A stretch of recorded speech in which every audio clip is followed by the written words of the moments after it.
Welcome to Walkabout the Galaxy, the hyper-tense astronomy podcast where the science is universal, the opinions are personal, and the trivia is astro-financial. Ooh. Right. We are Strange, Charm, Up, and Top, the astroquarks, also known as Josh Caldwell, Addie Dove, Hannah Sargent, And Jim Cooney. coming to you from the Walkabout studio at the University of Central Florida. Remember to subscribe to us on all platforms, including YouTube, Facebook, Twitter, and Instagram. Follow the astroquarks on TikTok, where we promise to overload your brain, but not your feed. We are updating www.walkaboutthegalaxy.com, where you can see how to order a Walkabout shirt and support STEM education at the same time. You can contact us anytime at wtg@ucf.edu, and definitely do contact us that way if you order a shirt, so we can be sure to get it to you as soon as possible. Our Stumper today is re-entrial. Oh. Okay. Okay. I'm trying to provoke Jim, and not with much success so far. There's I'm chill. one of the things we'll be talking about in a little bit not is hypertense today. spacecraft re-entering the Earth's atmosphere. We've got some news on that coming up. But frequently they come in on purpose, especially if they're carrying people. People want to come home. Re-entry. And there are different ways that these spacecraft come back. Of course, we had the space shuttle, space plane landing, the early Apollos splashing down, and now Crew Dragon splashing down in the ocean. Yeah. Russian missions land with a parachute, Yes. but on land, not land. in the water. And then seems pretty harsh a lot of times too. And I don't know how true it is, but I heard that they had to be trained with and have a weapon on board in case they land somewhere with bears. The original Apollo astronauts went through Bears? wilderness survival training. Absolutely. Yeah, and they had a flare gun and maybe a different type of gun on board. Right. And I don't know if they still do. And their passports, I think. Oh, really? Yeah. Yeah. Oh, in case you land So that makes somewhere more sense. Yeah, problematic. that makes Yeah. sense. So you Some land sort in- of identification, land at in least. some random country. And now we have... Do they get a stamp in space? Oh, It'd be funny if there was a stamp on the ISS. that would be cool. For your Yeah. passport. For your passport, yeah. Not for your gun. They and we do have now. We have the space shuttle mentioning, but Virgin Galactic Spaceship 2 is also a runway landing Yep. back from space. New Shepard is a powered descent landing. It also lands on no, land. it's not the people part. The people part is a unpowered descent. No, it has It has a little poof at the end. It has but it's parachutes and then a little poof. Anyway, if That always you- makes it look like it crashes because it makes this big big Yeah. splash. I was but it's worried. actually really slow. I was worried about Shatner literally shattering all of the bones in his body when he landed. Shatner. So if you were going on a trip to space Yes. and not suborbital, so Okay. at least orbital or beyond, Okay. how do you want to come back to Mother Earth? How would you like to land? Or water, as the case may be.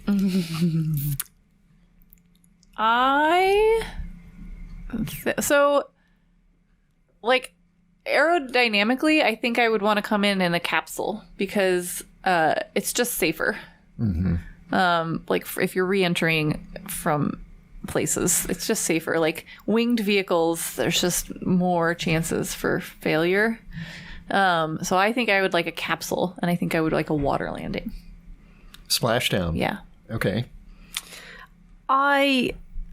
However much I would like to, be safer on re-entry, which is like the big problem spot. There's something about that hard landing or splash landing that I really dislike. Oh, really? Yeah. I really like the idea of just Gliding someone in and a making touchdown. decisions and Flying you home. Yeah. That there's something Instead more of- comforting than just trusting that all of the thrusters are going to do what they're supposed to do, or the parachute's not frozen or whatever. I mean, Okay. you went to space, and the vehicle was doing things it was Right. supposed to. Yeah, I know. But there's something, it's completely unjustified. But it's like, oh, everything went so well, and then you crash land. And That was yeah, fascinating. exactly. So something comforting about gliding in and, Okay. so clapping on landing like you do when you right. land okay. at when, an you, airstrip. Plane. when you've made it over the Atlantic. Yeah. Have that runway landing experience. Jim, what about you? Yeah, I think I'm going on the space shuttle, flying in. Because even if it's not actually safer, it feels safer because it's more familiar. Yeah. I'm with Addie on this one. I have to say I just Split. Yeah. The whole aerodynamic aspect, because the last part that we see on the news stories, the thing is gliding in like a plane, then it looks all normal. But before that, it's pretending to be a capsule. Yeah. But it's shaped like a plane. Right. Yeah. Right. And like for Spaceship Two, it doesn't have the same really re-entry profile, Right. so it's fine. It's much I'm slower. less worried about that. It's not coming in at 17,000 miles an hour or whatever. Yeah. Yeah. I mean, definitely, I would have been more confident in my answer before Columbia or whatever Yeah. broke up on re-entry. That was very Right. That was 19 years ago. Yeah, it was. But if you'd asked me the same crazy. question 19 and a half years ago, I'd have definitely said space shuttle. But I've still said it. But I asked you today, and you still definitely said it. So I don't because it's not really about how safe it is; it's how safe it feels. I guess so. I'm just like For you. surprised That's that. true. Anyway, okay. We're split opinions. Well, today we'll talk about nuclear fusion, X-rays from Jupiter, and geomagnetic storms, among other things. But first, this episode of Walkabout the Galaxy is brought to you by the Fermi level. When you're fighting that rundown feeling after a long meeting, a long lecture, or even a long story about your best friend's vacation, recharge your batteries with the Fermi level. Caffeine can't give you the extra pep provided by charging up with an additional electron to keep your juices flowing. With the Fermi level, you'll have charge to spare. So whether you're feeling like a metal, semiconductor, or insulator, level up one electron with the Fermi level.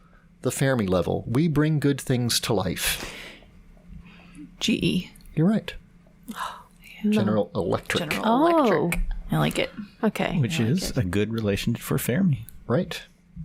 So we alluded to things coming back Yeah. from space. There were things that didn't really make it to space this week and things that are coming back from space this last week. a lot of space news. It's been an eventful It's been week. eventful. So the Astra is a new company. It's a company that's working on a small satellite launcher. So it's a little bitty rocket. That just It's like 40 feet tall. Yeah, it's small compared to the other things that launch at Right. KFC. And they were trying their first launch from Florida this week. They've previously launched from Alaska successfully. We talked about this last time, I think. So they previously launched successfully. They put CubeSats into orbit. They can't put up much mass, so they can put up CubeSats basically. Right. And other small satellites. And the first stage went fine, and then something happened. And if you look at the video, it looks like something happened either just before or at stage separation. Yeah. And then when they fired the second engine, it was very clearly a tumbling rocket, which is not supposed. I've not seen this. Which is not the correct orbital insertion maneuver. Yeah, they have nicely had a camera on the second stage. And usually, what you see from that view is the horizon or the limb of the Earth and some sort of gradual, steady change in the scene. And this time it was like the Earth, the space, Earth, space, Earth, space, Earth, space, Earth, space. And they're like, we have successful ignition. And I was like, I got in the wrong about direction. this. Yeah. So they haven't said anything yet. They don't know what the anomaly. We don't know details. So this is just speculation from that video. But There's a little bit of grumbling. I don't know if you heard this about a class action lawsuit. against Astra, Against because their them. stocks soared at the beginning of the launch and then dropped very quickly because they're a publicly traded company. Oh my gosh. Right. So I don't, I think the idea is that they overstated their claims, but I think they were just saying we're moving in the direction of daily launches from anywhere on the planet because their rocket is small. And the lawsuit was filed before the failure yesterday. They were, working on that. Yeah, they were already beforehand. working. Yeah. And I mean, all of these new companies, these new space companies, are overpromising, right? Yeah, right. SpaceX is Virgin, First in line, right? Virgin, people started buying tickets in 2010 or whatever. Right. So I don't know. Yeah. And then the other news, The Starlink. Starlink's launched a while back. Not too long ago, a couple weeks ago, there was the latest round of these Starlink satellites. They're up to over about 2,100, I believe, have been launched of their initial group of 4,400 en route to potentially 40,000. There was some statement that came out from the group that does asteroid detection, so the big sky surveys to look for near-Earth asteroids that are potentially hazardous to Earth. Some statement about how Starlink is going to interfere with their observations, and we might not find the Earth-killing asteroid because of them. They said almost every image will be Contaminated. with Starlink. But that's okay because if the Earth is killed, by that time SpaceX will have flown us all to Mars. Perfect. Yes. This will be great. There we go. Yep. And there will be all these nice Wi-Fi satellites around Earth where there won't be anybody to use them. But in any event, but the Great sort of bandwidth. news was that with this last launch, so I guess 49 satellites launched, and 40 of them are not going to be up there much longer. no, some of them already come Some down. of them are already spectacularly. non-existent. Yeah. Oh, really? Have you seen? Yes, I've seen. Oh, I didn't see anything. There are videos of fireballs over Puerto Rico that are believed to be some of the Satellites? 40 Starlink satellites. So why did I these didn't come realize down? they were that big. To make a fireball? Yeah. Yeah. They're decent size, and it just depends They're- on like how they're. Like the size of this table. Okay. Yeah. So when they launched, everything went fine. This was not like an Astra thing. It was like the launch and deployment and everything went fine. And they're launched into a super low orbit to start. So it's like 210 Kilometers. kilometers or something. Like kilometers. How am I supposed to say it? Either. Which is a really super low orbit, and intentionally because that way they do checkouts and they see if anything's wrong, and then they do boost the orbits usually a little bit, but, Right. but overall they're in low orbit. But so they did that, and they were still like in checkout phase, and there was apparently a geomagnetic storm, so some disturbance, some solar force. event. A disturbance in the force. Yes, it actually is because it's Right. pressure and drag. So. But so what is a geomagnetic? What is that? So there was a solar event, like I forget exactly. I didn't look at the details of the CME type thing, but it's basically like charged particles, high energy particles. So a CME is a coronal mass ejection, meaning Yeah. the outer layers of the sun burp Yeah, and blob out into the solar wind, which is this continuous thing, an extra, a larger density of mostly protons and electrons out into space. yeah. So that's a solar event. Is it called a geomagnetic storm because those charged particles then enter the Earth's magnetic field? Yes. Which then produces more emissions from charged particles in the Earth's magnetic field. So we call that a geomagnetic storm, even though the storm initially was in the sun? So it's charged particles that come from the sun, but then they do interact with the magnetic field and the Earth's atmosphere. And when there's charged particles that interact with the Earth's atmosphere, right, it can generate currents and additional charged particles in our upper atmosphere. Okay. So it can increase the density of our atmosphere in the upper levels where it's all these charged particles flying around. And so what happened was it can puff up the atmosphere. So like the atmosphere changes height a little bit day to day and night to day. And so when this happens, it can make it more dense and puffed up a little bit more.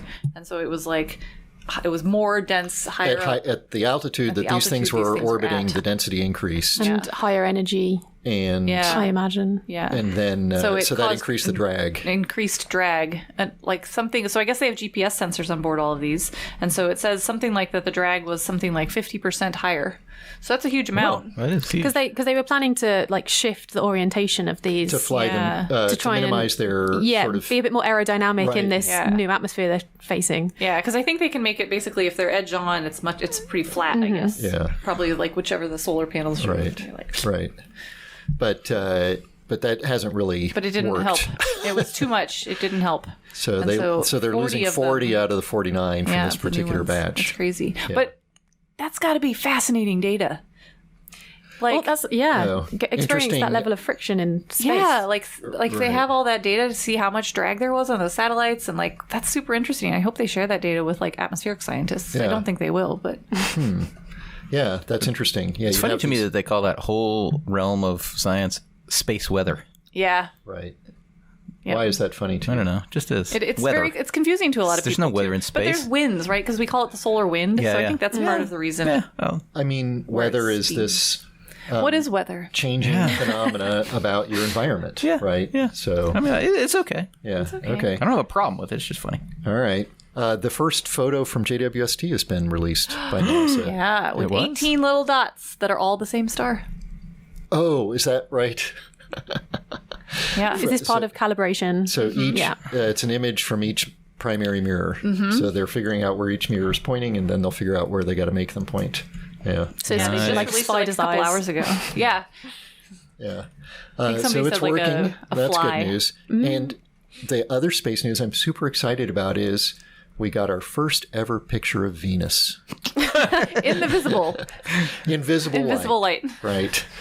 So we're teasing whoever that wrote that headline. Yeah, sorry. whoever wrote that. But this is data from the Parker Solar Probe, whose primary mission is observing and actually getting quite close to the sun and learning more about these coronal mass ejections and space weather causing solar events and that kind of thing. But it has close encounters with Venus regularly to adjust its orbit. And so it occasionally makes observations of Venus. The story had some hilarious wording, though. It did. It said it shows the planet in visible light for the first time. Right. I was like, wait a second.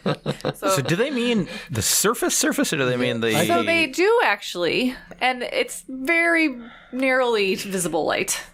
So what they did is they used an instrument called something. I forget what it's called. I've heard of that Whisper. Yeah. Something. It's called Whisper, which is an acronym, of course. And Whisper is the wide field imager for Parker Solar Probe that imaged the night side of Venus. So it imaged the night side of Venus at basically at near infrared wavelengths. So just barely visible. Not really visible. And then also in infrared. But so, yeah. So What's the shortest wavelength? Do they give a number? I didn't see a number. I need to look that up. Okay. But they were able to see plains and plateaus through the atmosphere because it's heat emitted from the surface. Right. And the night side atmosphere is cooler, so you can see the heat from the surface and map the surface that way. I like that. So I don't think it's as really misleading as... Because it's pretty we misleading really don't comment. have actual visible light images of the surface other true. than the handful from Venera, from the Russian... landers. Or not Russian, In the Soviet 70s. spacecraft It's way a back really when. unfortunate name, I feel like. What is? Venera. Yeah. Yeah. You can if you say it wrong, It's just... it's just I'm problematic. sure it sounds nicer in Russian. Yeah. Okay. But yeah, those are No the only comment. actual images of the surface that we have. So this is kind of cool that's Yeah. like a... Only We have radar only images of the surface. right, and- in yeah. visible light Yeah. that we have. So this is adjacent to that It ish. says the very longest visible wavelengths, which border the near infrared wavelengths, make it through. Okay. Well, typically we think of visible light, human eyes, as about 0.4 to 0.7 microns. Yeah. And near infrared is like 0.7 to 1 or Let's something. see. It says picked up wavelengths. Oh, here from the near infrared, which is visible as heat to the visible, between 470 and 800 nanometers. But I don't think they see. Well, 470 is like green. yeah. I mean, they within. think that's the instrument sensitivity. Okay. Yeah. But I don't think they saw stuff at that. Yeah. It's analogous cool. to Cassini observations of Titan, which also has a global smog layer, basically, that makes it essentially opaque to the light that our eyes detect. Yeah. But there are some spectral windows where near-infrared radiation can peek through, and Cassini had an infrared imager that was able to catch some sort of hazy images of lakes and things like that on the surface. So that's pretty cool. I did not. It is. My problem with the headline is I don't know what it means because it's clearly wrong as worded. And Right. therefore I think my first thought was, oh, they mean it's the first time that this spacecraft has taken visible its light first images. visible light its image. first images of Venus. But it says the first. If we have they got any interesting results from it, or just this is just a declaration that they've taken the I images? think they just did it, and so they're hoping to maybe do it again, but they don't have full analysis It's or not anything like that okay. yet. Yeah. Because So it that's just cool. happened a few days ago. Yeah, that's cool. So lots of space news going on. Yay! I'm going to tell you what our trivia is, and then we'll jump into our Jupiter X-ray story and fusion. Fusion. We're energetic about that story. Because our trivia is related to some of this space news about Okay. space debris crashing down. Great. It may not surprise you to know that there are a series of questions, What? all related. As Hannah's surprised. you may also I am recall surprised. from the lead that our trivia is astrofinancial. I do recall that. Astrofinancial. Yes. I feel like I've heard that once. So here are your questions. First is not financial, actually. is it astro? Has anyone ever been confirmed to have been hit by falling space debris? And if so, Is this human debris or meteorites count? no, not debris, not meteorites. Okay. So yes, human space junk, Okay. as it were. In 1970, that's one question. Okay. 1979, same theme. 1979, portions of NASA's Skylab. I remember Skylab. landed around. Vaguely. Do you know where it landed? No idea. The Shire of Esperance in Australia, southwestern Australia. And that where let's just take a Frodo moment. is from? Let's just take a moment to celebrate that there's a place called The Shire. The Shire of Esperance. The Shire fined NASA. Oh. Your trivia is for how much money and with what legal justification. For a second, my brain didn't work, and I was like, they find NASA what? Oh, they fined NASA in Washington. On which orbit number did Skylab crash? Oh. You can figure this out if you know. It's about 90-minute orbits. Sure. Do some How quick long math. was it? Up there. Oh, man. Yeah, a certain multiple of 90 minutes. A prize was offered by the San Francisco Examiner. Oh. If anyone could, at this point, they didn't know where it was going to land, right? Because this was part of the big. It was a lot of headlines before your time, I know, but I remember headlines: Skylab is falling, and where is it going to land? Is it going to hurt anybody? And all this stuff. Nobody knew exactly where it was going to land because they didn't know. They didn't have good models for how this thing was going to go. 79. Okay. The San Francisco Examiner newspaper offered a monetary prize if somebody could return a fragment from Skylab and bring it to the San Francisco Examiner offices within 72 hours of Skylab crashing. Did this happen? And how much money was that monetary prize? Oh, jeez. And So fun. the final element is also don't similar to remember that. this, it 1 turns year earlier, in 1978, the Cosmos 954 satellite, Soviet satellite, crashed over Canada, scattering debris, including radioactive debris. And Canada was displeased is the perfect word. And eventually Russia paid Canada a sum of money to make them stop pestering them about it without admitting any wrongdoing or liability. Some hush money. How much money did they pay to Canada? So we'll come back to that. Okay. But let's go back out into space. Yay. Then we'll come back home with a space connection. Okay. Stars. Yeah. So Where are we going first? Jupiter news. Yeah, this is still relatively close to home in our solar system. So there's been some measurements made of the X-rays that are being emitted from the poles of Jupiter. So like we have the aurora here on Earth, Jupiter has a constant aurora. Because they have a very, very strong magnetic field around Jupiter, and Io, this moon, is constantly releasing particles that interact with this very strong magnetic field. From its famous volcanoes. Exactly. Yeah. So we have this constant aurora going on in the poles of Jupiter. And previously, they haven't been able to actually measure high energy X-rays. They were thought to exist, but they weren't actually detected. So it's kind of this long-standing problem until very recently. So there's a telescope, the NuSTAR Space Observatory, the Nuclear Spectroscopic Telescope Array, which isn't designed to be looking at Jupiter. It's actually designed for looking much further out into space. They're probably like, darn it, Jupiter keeps getting in our images. Yeah, what is this giant thing in the Why is way? this? And there's a team that have been using, I think, either some heritage data, perhaps from this observatory that has been able to finally measure this high energy X-rays. And it's of interest. They say it's a 30-year-old problem because there was the NASA's the lack of X-rays. The lack from of Jupiter. X-rays. So NASA sent this Ulysses sun studying mission, which was able to they looked at Jupiter for a short while, and they weren't able to detect any X-rays. So that was the Ulysses mission, yes. right? And Ulysses was, as you mentioned, it was sun orbiting, so we'll do a nice link back to Parker Solar Probe.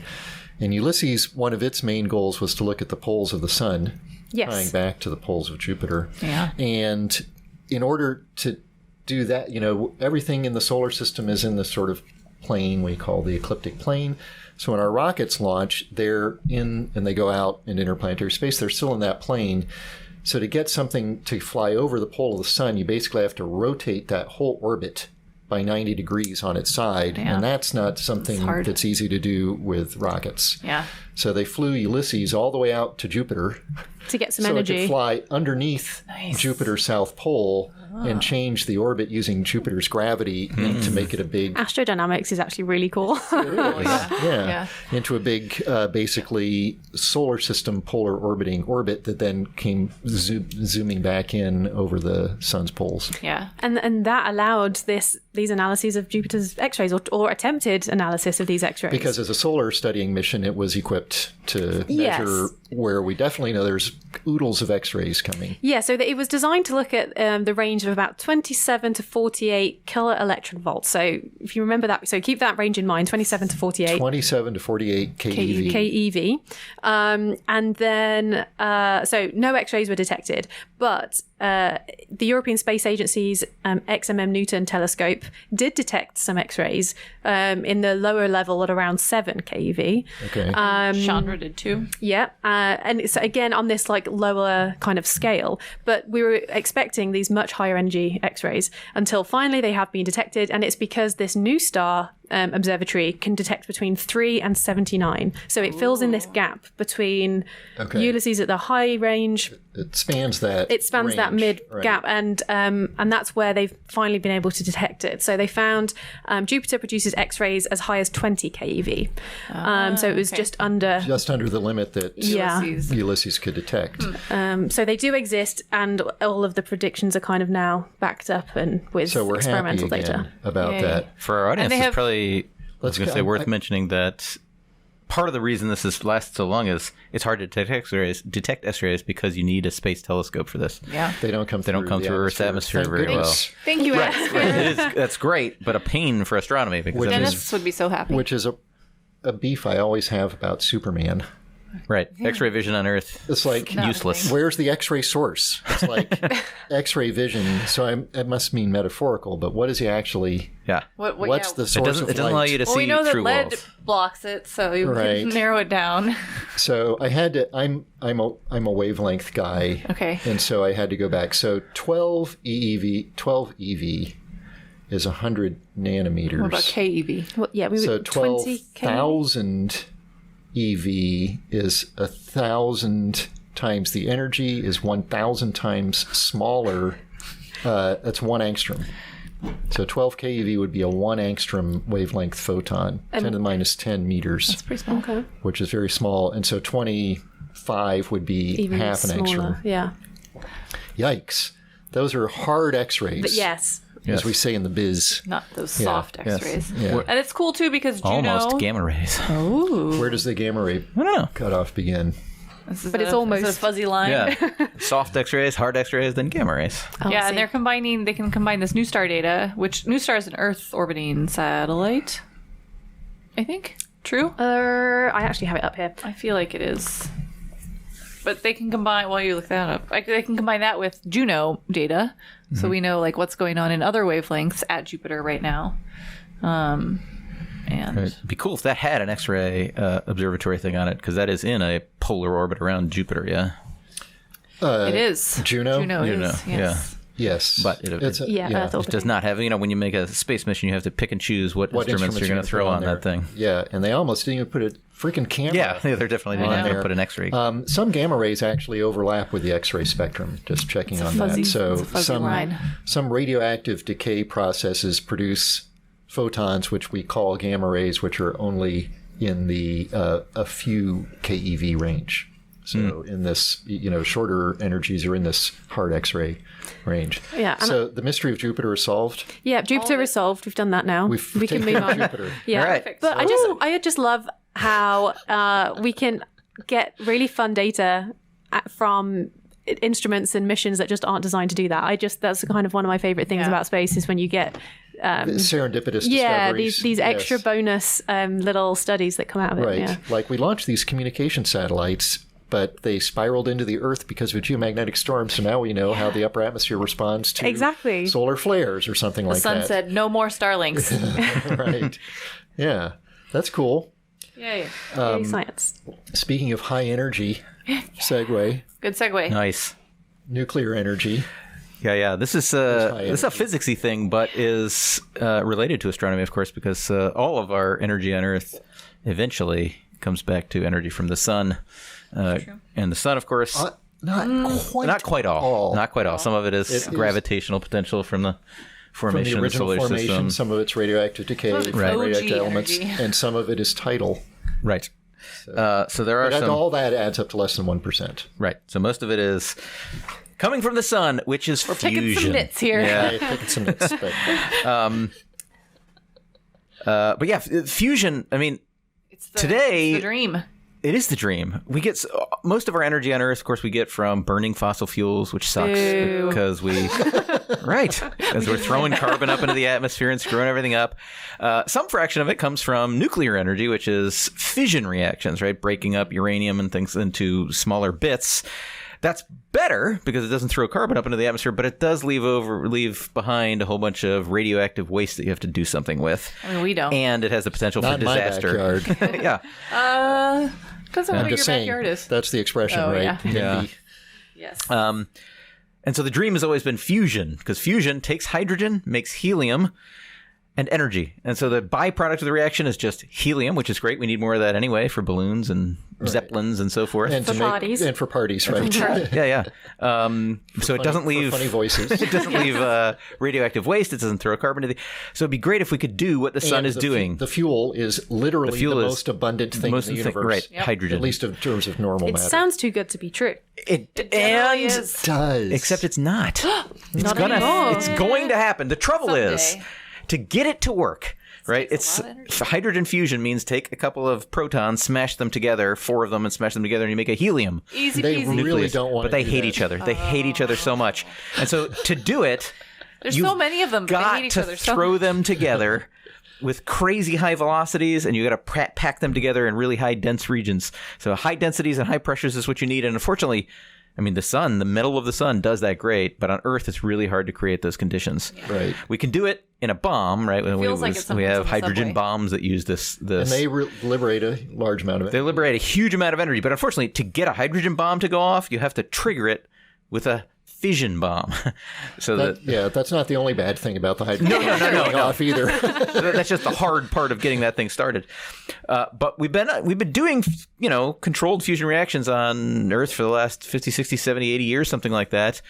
But you have to get it so that it keeps going for a while and keeps producing energy, and it has to produce more energy than it costs to do it. The problem is making the conditions needed, those very high temperatures and those very high pressures and densities, is really tough. Right. Yeah. It takes a lot of work to get those protons together. That's right. And from a mechanical sort of standpoint, all our ways of doing that have generally used more energy than the tiny little amount of so it's like an engineering problem, right? The physics is there, but then the engineering is very tough. But there was some excellent news very recently. The Joint European Torus, which is basically just...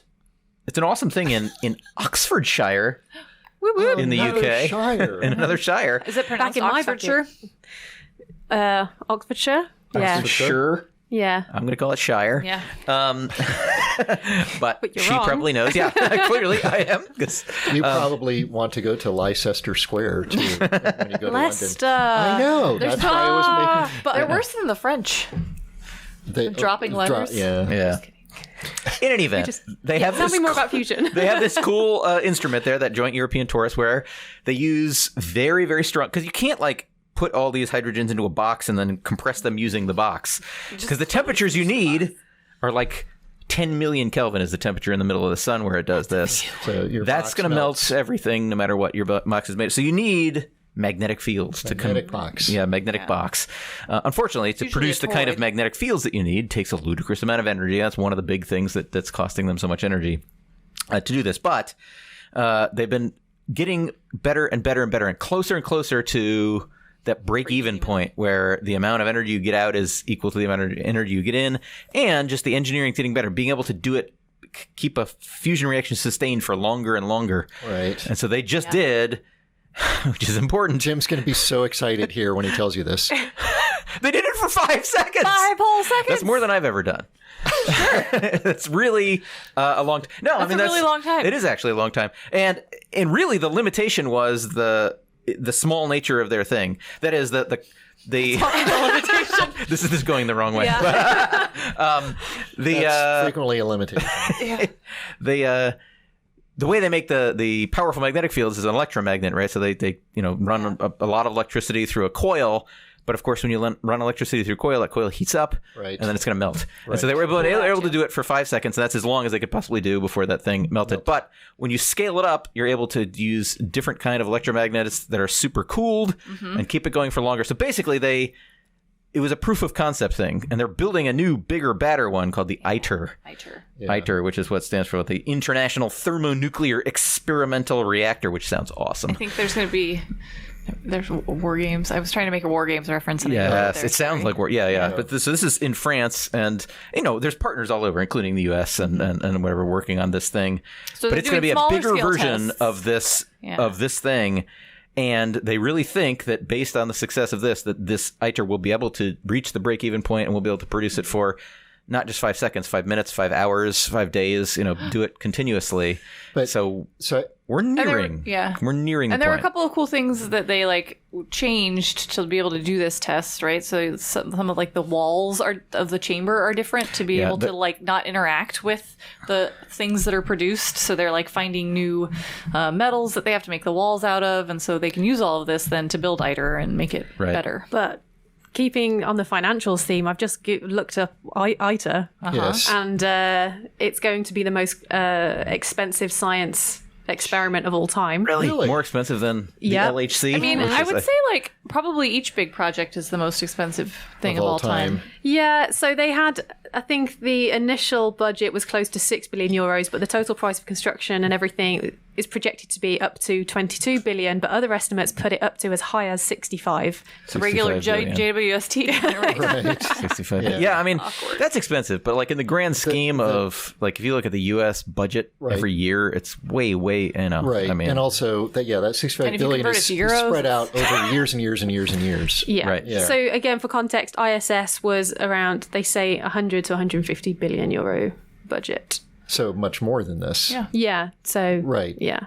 So but look, this is the thing about this is like the dream. Transformational. This is huge. when this happened, when they get to a point where they can scale it up and then build them all over the place, this radically changes the Earth's everything. You don't need fossil fuels, you don't need fission, you don't don't need wars. You don't need anymore. It's essentially free energy for everybody for all time. It feels a bit too late, though. It is too late. It is absolutely too late because it's 2050-ish is when we're thinking this is all big and scaled up and build it, but that's too late. By then, and the article it's actually already too late. The article quotes the folks talking about it as guys. this is a second half of the century solution. Right. We still need to work on so what's the idea happening is, until we get there. Right. The idea is don't just burn everything we have until then. Don't sit on our laurels and not do anything else. Yes. But don't say it's too late, because then why do it? Right. Yeah. When I say it's too late, I just mean it's too late, meaning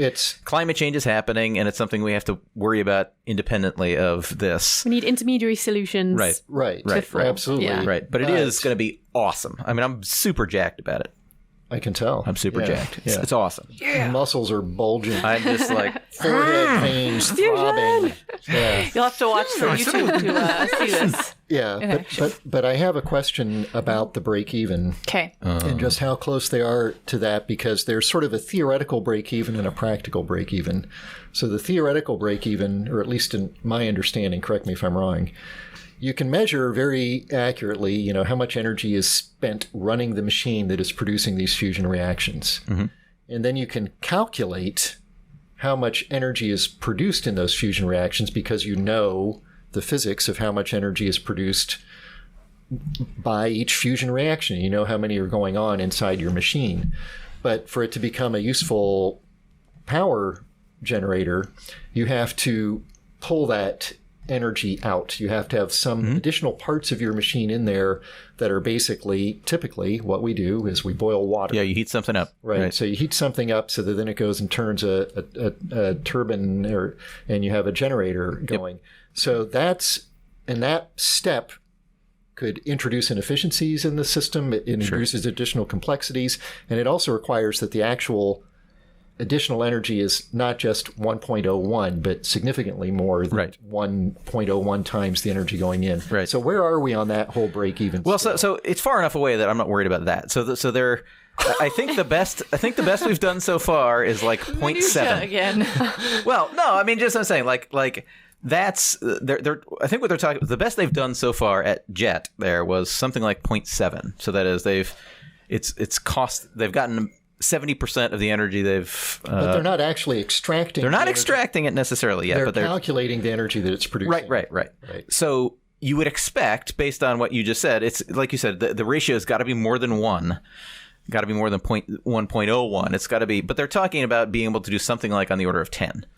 And, okay. And if they can do that, that's way more than, That's great. That answers my question. Yep. So thank you for that. Speaking of costs, in 10, 20, 60 billion dollars or whatever for ITER, how much do you think the Shire of Esperance fined Is that NASA pronounced? for? I don't know. Probably not. the sure. And this was in 79. Yes. I was 4 years old in 1979. I do vaguely remember Maybe Jim. Skylab. Yeah. So I'm doing these a little bit out of order. So since we're talking about money, doing the segue, some debris landed in this shire. Okay. Current population around 14,000 in southwestern Australia, and they tried to get some money from NASA. How much and why? $10,000. $10,000. And what was there for what? What legal justification? Cleanup. Okay. $100. Yeah, for? Don't know. Okay. I'm going to say like $1,000, and it was for like $1,000. livestock. Yeah. Jim's going to win this round. They cited them, so NASA representatives came to sort of check the area out. Sure. I think they may have brought them a Revell plastic model kit of Skylab or something. And the town leaders or the local community leaders, in jest to the good people of the Shire of Esperance, it must be said, in jest, issued a citation in the amount of $400 For littering. For littering. Right. I bet it would have cost more in travel for them to turn up to visit. NASA, yes. Than the NASA check. did not pay that $400. Oh, come on, NASA. So, with interest, how much does NASA owe? So, and the Australian people were such good-natured and good sports about this thing. Not only do we litter their town, not only do we refuse to pay a quite reasonable citation for littering, but they then came to the U.S. and offered some fragments and things like that to be stored in the Smithsonian and so forth. But in 2009, 30 years after Skylab's entry, a California radio DJ did a fundraiser and paid the fine off All right. on NASA's behalf. So those folks got their money. Great. By the way, has anybody ever been hit by falling space debris? No? No. Yes. Addie wins. Yeah, there's some. I was surprised. I would have said no. Yeah. But, I forget what it is. so, in fact, 2 people. Oh no. I think I knew about that. Ouch. Yeah. In 1997, an Oklahoma woman was hit in the shoulder by a piece of blackened, woven metallic material that was part of a propellant tank of a Delta II, launched the previous year. And in 2002, a 6-year-old boy in China was the first person injured by direct impact from space debris. He suffered a fractured toe and swelling on his forehead after a block of aluminum weighing 10 kilograms from the outer shell of the Resource Second satellite struck him as he sat beneath a persimmon tree, minding his own I like business. the detail. Yes. How did it get through the tree? I find it remarkable that Maybe that's why it that's only your fractured question. his toe. Yeah. Slow down a bunch. because no one has ever been struck by a meteorite, right? Only there have been some a close calls. There's been close close calls, and then I think a dog died in England. yeah. What? Yeah. I think so. No, I'm sure that's wrong. And Definitely we're going to not leave it true. at that's definitely not true for this episode of Walkabout the Galaxy. Okay. Thank you On which orbit number did Skylab crash? Your options are the set of all integers. Hannah has an answer. Go for it. I did some rough maths. Oh. Maths Nice. with an S. Yes, great. And this is based on very wild estimates Okay. because I have no idea or Do you concept. know how long Skylab was in orbit in any units? No, Days, years, none months, at all. anything? So this is all based on hearsay. Okay, So I'm going 50,000. 50,000. 1007. 1007 what units are Orbits. For the Skylab, which orbit number did it crash into Australia? I don't think I like my answer. I think I like yours better. You said 1,007, 50,000. Or 73,000. 73,000. Hannah is the winner. Back of the Everybody's envelope one math. apart. Yeah. 34,000 and some. 34,981. Yeah. How many years was that? 5 years, I believe. 74 to 79. I don't know the number of months or whatever. But what number were you using to do your maths? Well, I assumed, let's say 20 a day times right. Some number of 300 years. Right. Times a few. times like it was either 5 or 10, probably Okay. 5 or 10. Yeah. Yeah. Okay. Nice. Good. Nice. All right. Our final astro-financial questions. And I also want to mention Please. before we close off, I want to talk about the Citizen Astronaut program. Absolutely. Just do as that before, now. yeah. Yeah. So, do you want to be an astronaut? Yes. Yes. Great. You don't have to be a US citizen and apply to NASA or Great. do all of that. You can apply to the Space for Humanity. So applications are open and about to close. So depending on when this goes out, this could be your 24-hour reminder or Well, we'll blast out on social immediately. So Because Also, it might be astronaut asterisk. That's how hip we are. oh yeah, astronaut asterisks. So applications are open for the first crewed mission for the Citizen Astronaut program, which will be Humanity 1. And what kind of rocket is this? So Don't know yet. they say on their website, we will announce the flight provider and winning crew members in the spring after the closing of the selection process. And the closing date for applications is Feb 15th. Who's paying for this thing? Space for Humanity. It's It's a non-profit. Well, it's an Are they a real- organization. they're So a real- Dylan Taylor, who flew with Blue on a recent flight, is the CEO of this company. Oh, nice. Okay. So it could be like on the Blue Origin flight, like a Shatner ride, Yeah. but it could be Some like a Virgin. Richard Branson ride or Yeah. Yeah. Okay. Cool. So think did you it's have probably you suborbital, applied? Yeah, Hannah? yeah, suborbital. Did Sorry. you apply? No, because I only found this out about 5 minutes before We started we came recording. in here. So, Okay. Great. Perfect. and I'm not sure I would. Oh, really? You can always turn it down once you get selected. Yeah, or give it to me. Might as well There's something apply. about like I would rather. There are things I want to do here that just aren't worth the risk yet. Maybe when I'm older, like 90 By here, Shatner's you age. mean in this on world? the surface of solid ground of I Earth. see. Okay, in this life. This just sounds too risky for me. Really? Oh, wow. Yeah. I would have no hesitation about it. Yeah. I I'm 100% applying. Once I can figure out a project, I need to fly Right. my stuff with my stuff. I'll fly Yeah. with my experiments. Yeah. maybe when I'm 50 plus, that's what I'd go for. Oh, So long. because people over 50 don't have That's anything like to live it's for. like ancient. Well, because I it's like I ridiculous. want to have like family and all that malarkey before all Right, and then you can just drop dead. take is what you're take saying. risks. Yeah. Yeah. Ouch. Then I can abandon everyone. Nice, Perfect. nice. Yeah.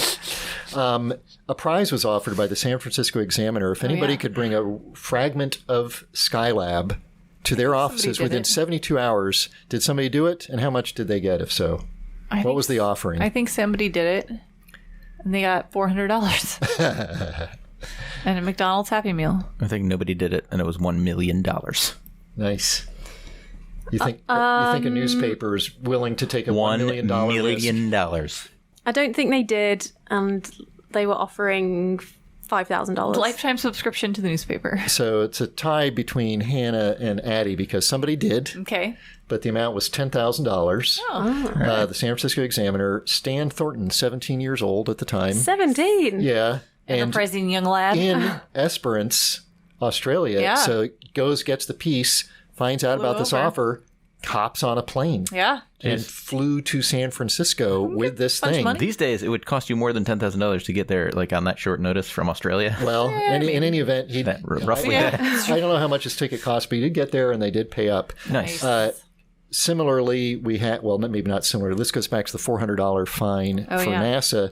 Canada was legitimately irked, and more so than the folks of Esperance, Australia, about this radioactive debris from the Cosmos 954 satellite. But that is more problematic. It is more problematic, and Russia eventually paid a sum to Canada without admitting any responsibility. And I think that's why NASA probably didn't pay $400, is they did not want to set any precedent whatsoever for financial responsibility for anything landing anywhere. You know, so I'm assuming that's why. Or maybe they just like, this is a joke and we don't know how to write a check for $400. But how much did Russia pay Canada for that mishap? $50K. What units are we in? Any units you want. And what year? Units of money. $50K Canadian. The crash was in 1978, and the payment was in a small number of years after that. $500K. $1 million. 3 million Canadian dollars. Whoa. So good for you. All right. Yeah. Eddie's the big winner. Yeah. We did good splits that time. We did. Everybody got some trivia love today. Well, while it may have felt like a geomagnetic storm, it was just another episode of Walkabout the Galaxy. Write us a review in the sand on a beach of a tropical island, and then fly us there so we can read it. It's the only way. Be sure to follow us on Facebook and Instagram to get all our updates, and check out our website at walkaboutthegalaxy.com. Subscribe to our YouTube channel, where our episodes now have chapter breaks. Catch up on old episodes wherever you get your podcasts. Follow us on Twitter. At @walk_the_galaxy. And ask us questions anywhere using hashtag AskWTG. Our theme music was composed by Richard Jerusik. Production assistance is provided by Logan Basinger. Thanks to our listeners in San Antonio and around the world. Stay safe. I'm Josh Caldwell. I'm Addie Dove. I'm Hannah Sargent. And I'm Jim Cooney. We're the AstroQuarks, signing off until the next episode of Walkabout the Galaxy. Bloopers. Fusion.